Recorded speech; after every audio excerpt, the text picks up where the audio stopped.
नमस्कार सभी मित्रों को। प्यारे विद्यार्थियों, आज हम लोग सामाजिक विज्ञान कक्षा 10 में भूगोल से अपना पहला टॉपिक संसाधन एवं विकास इसको सॉल्व करने जा रहे हैं। ठीक, ऑब्जेक्टिव क्वेश्चन है, बहुत ही अच्छे अच्छे इंपॉर्टेंट क्वेश्चन जो परीक्षाओं में पूछे जाते हैं। ठीक, सबसे पहला प्रश्न है आज का, कोयला किस प्रकार का संसाधन है? कोयला किस प्रकार का संसाधन है? ठीक है, तो कोयला किस प्रकार का संसाधन है? तो सभी बच्चों आपको पता होगा, कोयला जो है अनवीकरणीय संसाधन है। कैसा है? अनवीकरणीय संसाधन। ऐसे संसाधन जो प्रकृति से हमें प्राप्त हुए हैं उनको हम लोग क्या कहते हैं? अनवीकरणीय संसाधन कहते हैं। ठीक, अगले प्रश्न पर बढ़ जाते हैं। ठीक, अगले प्रश्न पर बढ़ जाते हैं। अगला प्रश्न है अपना, कह रहा तट रेखा में कितने किलोमीटर क्षेत्र सीमावर्तक आर्थिक क्षेत्र कहलाते हैं? ठीक बच्चों, कितने क्षेत्र सीमा आर्थिक क्षेत्र कहलाते हैं? तो 200। इसका उत्तर क्या हो जाएगा बच्चों? 200। 200 इसका उत्तर हो जाएगा। ठीक, चलिए अगले प्रश्न पर बढ़ते हैं। ठीक, अगला प्रश्न है, डाकू की अर्थव्यवस्था का संबंध है।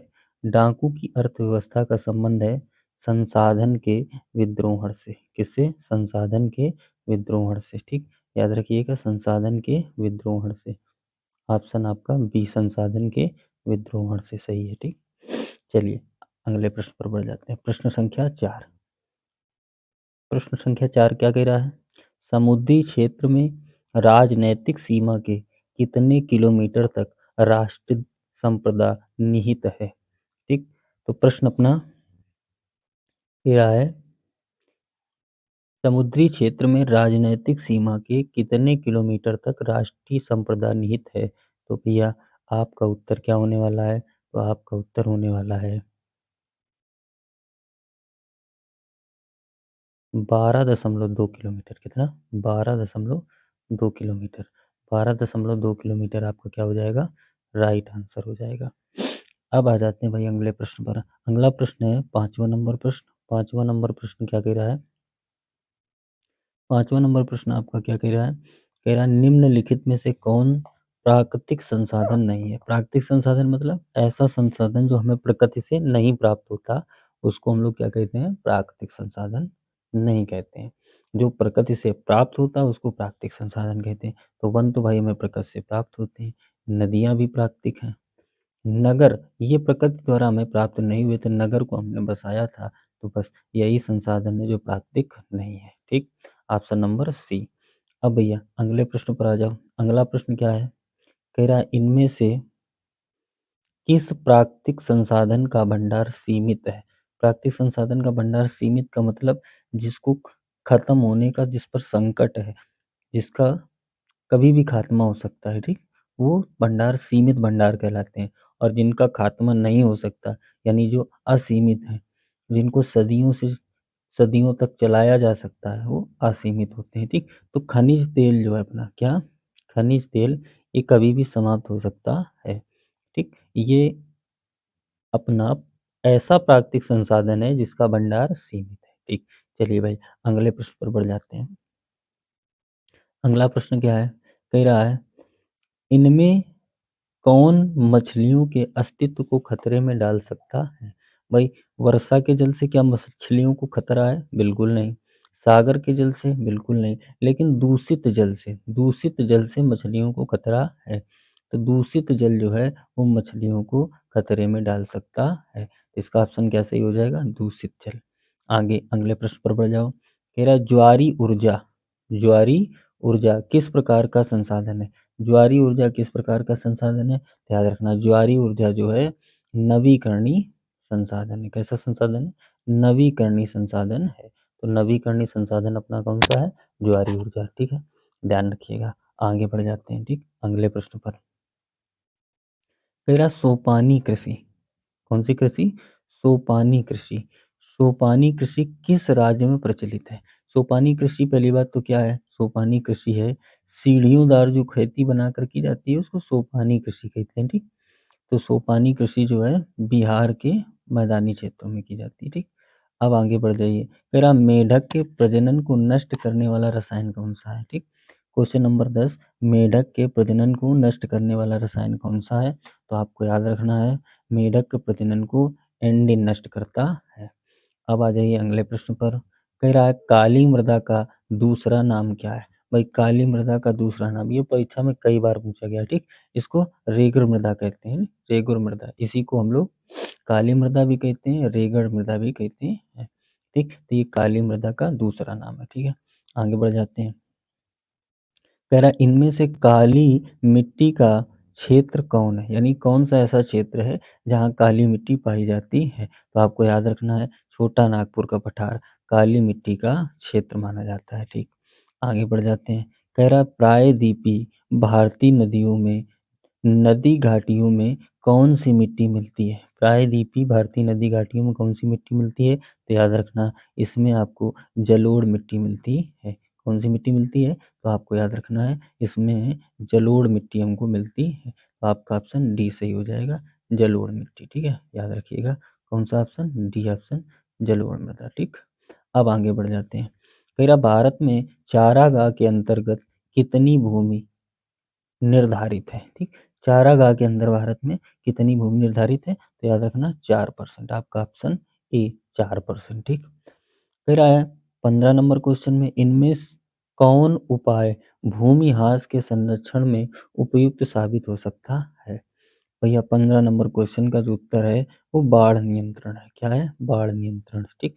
सबसे बड़ा भूमि क्षरण का कारण बाढ़ नियंत्रण है, ठीक। अब आ जाइए 16 नंबर प्रश्न पर। कह रहा भारत में पहाड़ों से भरी भूमि का प्रतिशत क्या है? यानी ऐसी भूमि जो पहाड़ घेर रखे हैं, ठीक, इसका प्रतिशत क्या है? तो भैया 16 नंबर प्रश्न का ऑप्शन आपका 27, बी ऑप्शन, ठीक। 27% भूमि जो है पहाड़ों से घिरी है। तो पहाड़ों से कितनी भूमि घिरी है? 27% पहाड़ों से घिरी है, ठीक। तो इसको याद रखना, इंपॉर्टेंट क्वेश्चंस में है, ठीक है। आगे बढ़ जाते हैं, ठीक। मेरा मरुस्थलीय मृदा का विस्तार निम्न में से कहाँ है? मरुस्थलीय मृदा, भाई मरुस्थल का मतलब किससे होता है? रेत से। किससे होता है? रेत से, ठीक। और रेत जो है वो सबसे ज़्यादा कहाँ पाई जाती है? राजस्थान में। कहाँ पाई जाती है? राजस्थान। और राजस्थान भैया आपके ऑप्शन में दिख रहा है, आप बी ऑप्शन लगा देंगे। मरुस्थलीय मृदा कहाँ है? राजस्थान में। चलिए आगे बढ़ जाते हैं, ठीक। प्रश्न नंबर 18 की ओर। तेरा वर्षा जल संग्रहण के ढांचों को हर घर में बनाना किस राज्य के कानूनी रूप से अनिवार्य है? यानी कौन सा भारत में ऐसा राज्य है जहाँ वर्षा को संरक्षित करने के लिए हर घर में कुछ न कुछ उपाय किए गए हैं, ठीक। तो याद रखना, भारत का जो मध्य प्रदेश है, ठीक।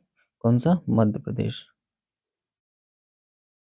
यहाँ वर्षा को संरक्षित करने के लिए हर घर में उपाय किए गए हैं, ठीक। इसके बाद एमपी, मध्य प्रदेश, ठीक। तेरा प्रति व्यक्ति प्रतिशत जल उपलब्धता के संदर्भ में विश्व में भारत का कौन सा स्थान है, ठीक। तो ये भैया इंपॉर्टेंट क्वेश्चन है, इसको जरूर याद रखना। 19 नंबर कह रहा है प्रति व्यक्ति जल उपलब्धता के संदर्भ में विश्व में भारत का कौन सा स्थान है? तो याद रखना, आपका ऑप्शन नंबर सी 133वां स्थान है, ठीक। अगले प्रश्न पर आ जाओ।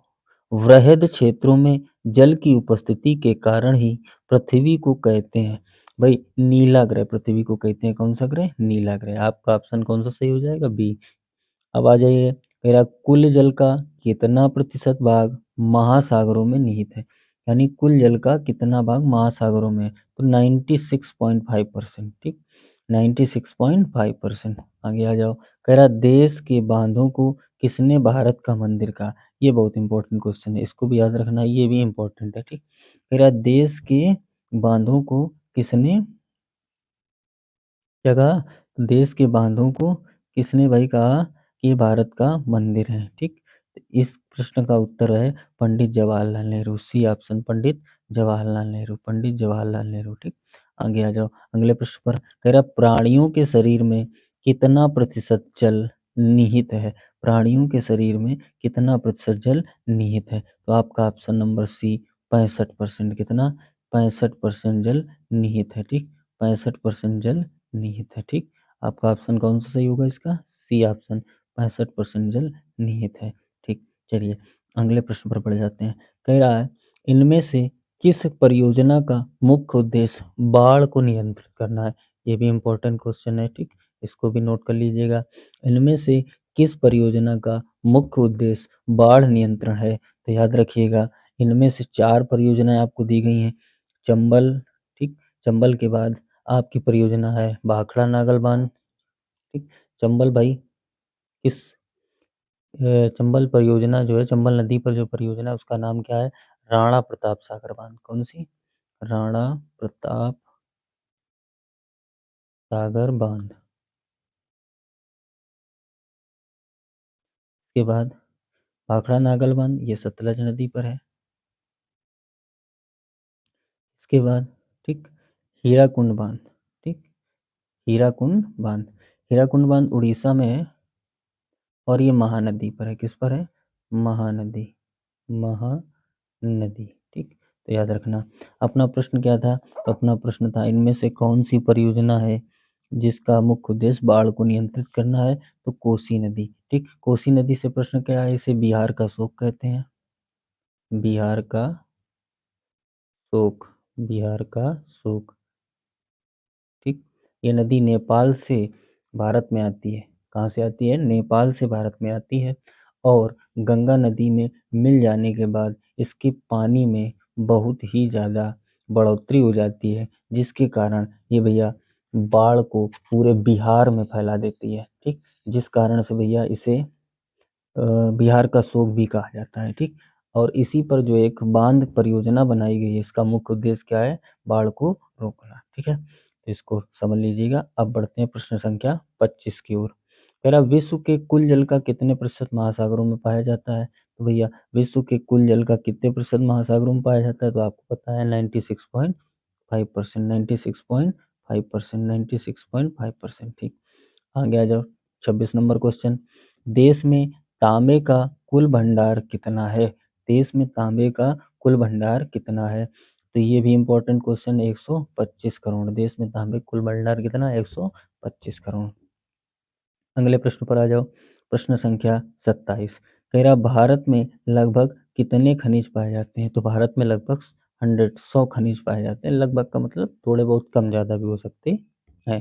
तो आपको ऑप्शन में लगभग कहेगा तो आप 100 लगाएंगे। ठीक, अब आ जाइए प्रश्न संख्या 28 पर। कह रहा इनमें से कौन लौह युक्त खनिज का उदाहरण है? लौह युक्त खनिज यानी ऐसा खनिज जिसमें लोहा मिश्रित होता है।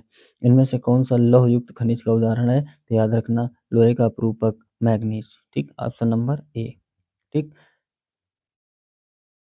अगले प्रश्न पर आ जाओ। निम्नलिखित में से कौन अधात्विक खनिज है? अधात्विक खनिज का मतलब जो अधातुओं से संबंधित हो, जिनमें चमक ना हो या जो धातु से ना बनी हो। तो सोना एक प्रकार की धातु है, तो ये तो ऑप्शन होगा नहीं। टिन भी एक प्रकार की धातु है। ठीक, अब्रक, ठीक, हो सकता है। ग्रेफाइट हो सकता है। ठीक, अब बताइए 29 नंबर का आंसर कौन सा होने वाला है? ठीक, तो ग्रेफाइट भी एक प्रकार से धातु है, ये काले रंग की होती है। ठीक, लेकिन अभ्रक क्या है? ये अधातु है, प्योर अधातु है। ठीक, ऑप्शन नंबर सी अभ्रक सही हो जाएगा। ठीक, अब अगले प्रश्न पर आ जाइए। ठीक है, अगला प्रश्न क्या है?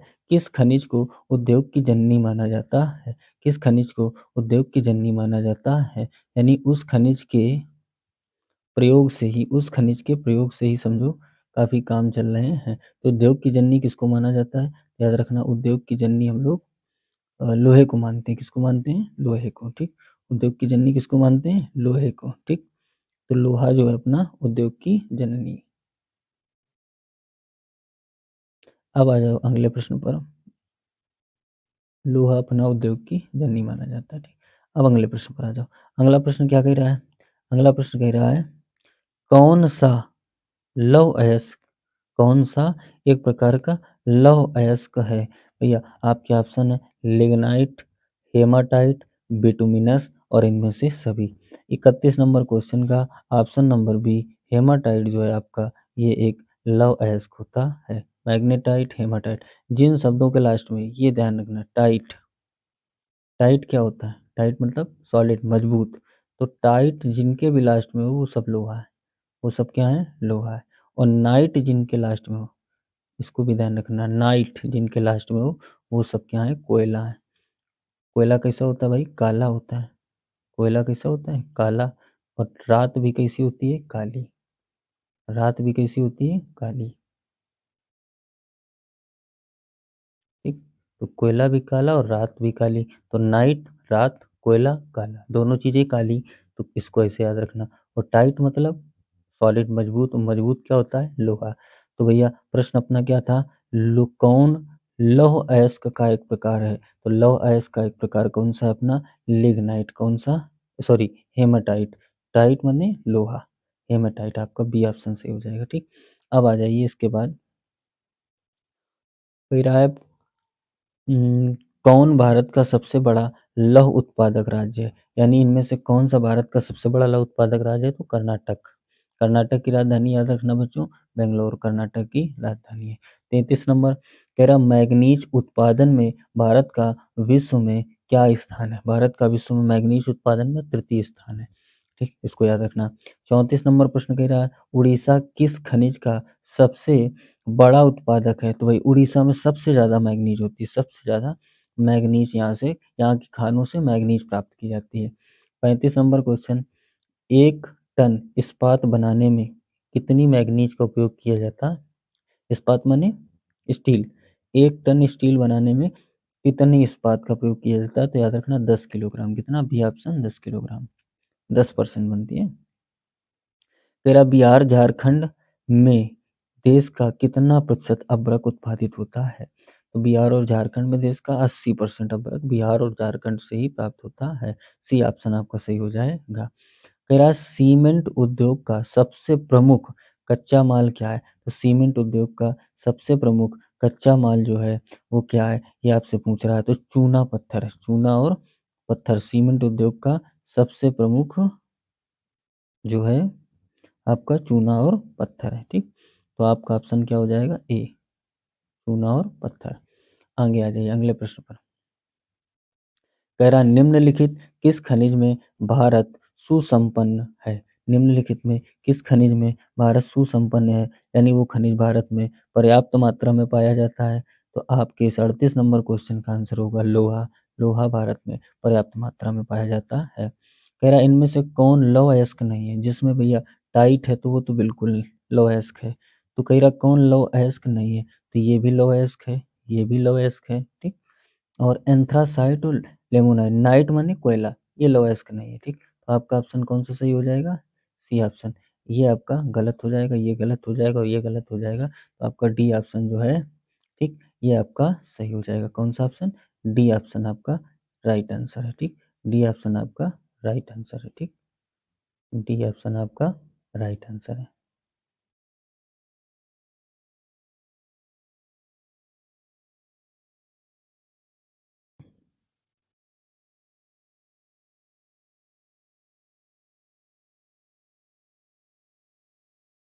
चलिए अगले प्रश्न पर बढ़ जाते हैं। अगले प्रश्न पर बढ़ जाते हैं। प्रश्न अपना है 40। कह रहा है, इनमें से कौन लोहे का निर्यात व्यापार नहीं करता है। ठीक। कौन लोहे का निर्यात व्यापार नहीं करता है। तो भैया आपका ऑप्शन मुंबई लोहे का निर्यात और व्यापार नहीं करता है। मुंबई इस प्रश्न का सही जवाब हो जाएगा। ठीक। अब बढ़ चलते हैं भैया 41 नंबर प्रश्न की तरफ। 50 प्रश्न हम आज आपके लिए लाए हैं। प्रश्न नंबर 41 कह रहा है, इनमें से कौन मैग्नीज का महत्वपूर्ण उत्पादक देश नहीं है। मैग्नीज का महत्वपूर्ण उत्पादक देश कौन सा नहीं है, कौन सा राज्य नहीं है। तो आपको याद रखना है तमिलनाडु जो है इसका सही जवाब हो जाएगा। कौन सा, तमिलनाडु। तमिलनाडु जो है इसका सही जवाब हो जाएगा। ठीक। अगले प्रश्न पर आ जाओ। कह रहा है, झारखंड का कोडरमा किस खनिज के लिए उत्पादक है। इंपॉर्टेंट क्वेश्चन, झारखंड का कोडरमा जो है किस खनिज के लिए। तो भैया ये इंपॉर्टेंट क्वेश्चन है। झारखंड का कोडरमा जो है किस खनिज के लिए महत्वपूर्ण है, तो इसको बिल्कुल तैयार कर लीजिए। ठीक। ये अब्रक, यहाँ अब्रक होना चाहिए था, अब्रक का। ठीक। किसका, अब्रक का। ठीक। अब्रक ऐसे लिखा हुआ मिलेगा आपको, अब्रक। अब्रक। अगले प्रश्न पर आ जाओ। प्रश्न कह रहा है, चूना पत्थर का उपयोग मुख्य रूप से किस उद्योग में होता है? तो चूना और पत्थर का उपयोग सीमेंट उद्योग में होता है। ये ऑप्शन आपका सही हो जाएगा, ये भी इम्पोर्टेंट क्वेश्चन है। कह रहा है पाइराइट खनिज है, पाइराइट जो है वो खनिज है, तो अधात्विक खनिज है। कैसा खनिज है? अधात्विक खनिज है। बिहार के सोना अयस्क से प्रति टन शुद्ध सोना प्राप्त होता है, तो आपको याद रखना है 0.1 से 0.6 ग्राम। ठीक, आगे आ जाओ। 1 टन से। ठीक, कह रहा है अगला प्रश्न क्या है? अगला प्रश्न है आपका अ, कहलगांव तापी विद्युत परियोजना किस जिला में अव्यवस्थित है? ठीक भैया, कौन सी? कहलगांव। ठीक, तो ये ध्यान रखना, कहलगांव जो है अपना ये भागलपुर में है। कहाँ पर है? भागलपुर। ठीक, तो याद रखना भागलपुर। अगले प्रश्न पर आ जाओ। कांटी तापी विद्युत परियोजना किस जिला में स्थापित है? कांटी तापी विद्युत परियोजना किस जिला में स्थापित है? तो मुजफ्फरपुर में। कहाँ? मुजफ्फरपुर, ये बिहार में है। ठीक, आगे कह रहा है अ, बिहार में बीएचपीसी द्वारा वृहद परियोजनाओं की संख्या कितनी है? तो आप भैया 10 ऑप्शन लगाएंगे। कौन सा? 10। अगले प्रश्न में आ जाओ। कह रहा है बिहार में कार्यरत जल विद्युत परियोजनाओं की कुल विद्युत उत्पादन क्षमता कितनी है? तो 44.20 मेगावाट। ठीक, लास्ट प्रश्न आज का। कह रहा बिहार में खनिज तेल के मिलने की संभावनाएं हैं, तो भैया बिहार में खनिज तेल के मिलने की संभावनाएं जो हैं, तो वो भैया गंगा के द्रोणी में। कहाँ? गंगा के द्रोणी में। ठीक है बच्चों, वीडियो पसंद आया हो तो मित्रों के साथ शेयर कीजिए, और आगे भी हम आपके लिए सामाजिक विज्ञान के जो भी टॉपिक हैं, ठीक, आज हमने एक चैप्टर कंप्लीट कराया है। इसी प्रकार से आपके प्रत्येक चैप्टर के महत्वपूर्ण बहुविकल्पी आपके लिए ज़रूर लाएंगे भैया। तो आप देखते रहिए, अच्छे से पढ़ाई कीजिए और अपना रिजल्ट अच्छा बनाइए। धन्यवाद, नमस्कार।